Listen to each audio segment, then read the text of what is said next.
Have you heard of tuberculosis? Now, tuberculosis is a disease of the lungs, or you can say it is a contagious infection that attacks the lungs and other parts of the body like the brain and the spinal cord. Now, this particular disease is caused by a particular bacteria known as the Mycobacterium tuberculosis. And there are different types of this disease or different stages of this disease. Firstly, we have the primary TB, that is tuberculosis. We have the latent tuberculosis, we have the active tuberculosis, and we have the active tuberculosis outside the lungs. Now, in the primary tuberculosis, what happens is that this bacteria gets into your body and it doesn't show any symptom. You are not sick, you don't feel anyhow, you just think you're okay, but then you still have this bacteria in your body.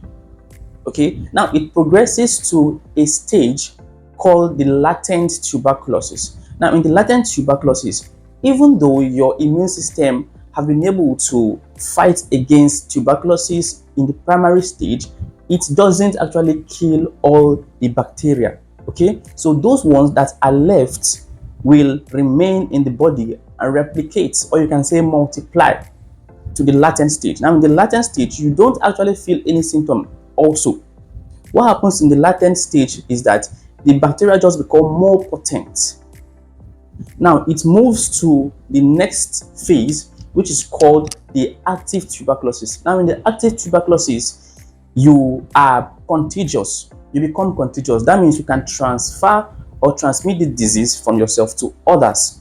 Okay, it can be through coughing or through laughing or through sneezing. Okay, so these are the ways by which we can transmit tuberculosis.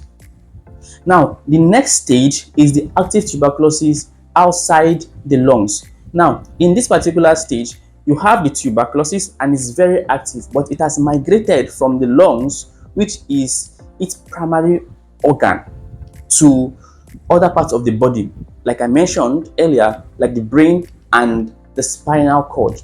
Now, for the symptoms of tuberculosis, the primary and latent tuberculosis are asymptomatic. That means they do not have symptoms like I earlier mentioned. But for the active tuberculosis, you may experience things like coughing, intense coughing that may last for about 3 weeks. Okay, then you may experience chest pain, and most of the time when you cough, you may cough out blood. You may feel chills and fever.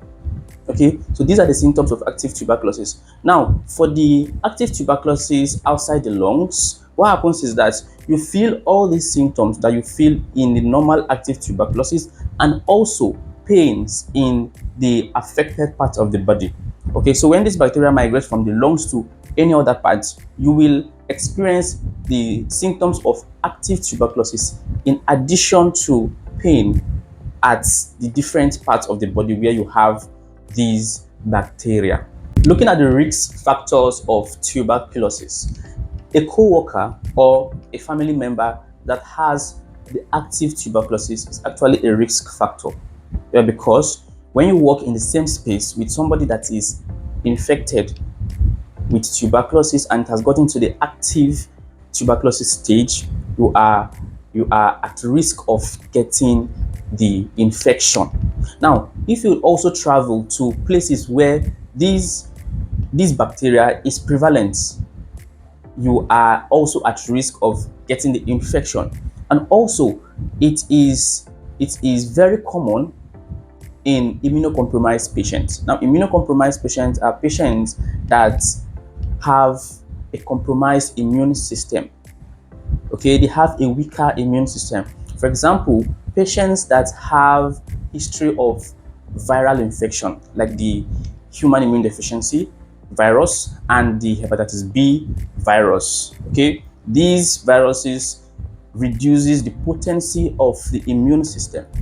Okay, and so when this bacteria comes, it is very easy for it to thrive in these individuals. Okay, now these are the risk factors of tuberculosis. For the diagnosis of tuberculosis, there are two most common methods we use to diagnose for tuberculosis. Firstly is the TST, which is a tuberculosis skin test, and we also have the TBT, which is the tuberculosis blood test. Okay, so these tests are used to ascertain if you have tuberculosis or not. Okay, now if you feel any of these symptoms I've mentioned above, please see your healthcare practitioner for further assistance. Thank you and see you in the next video.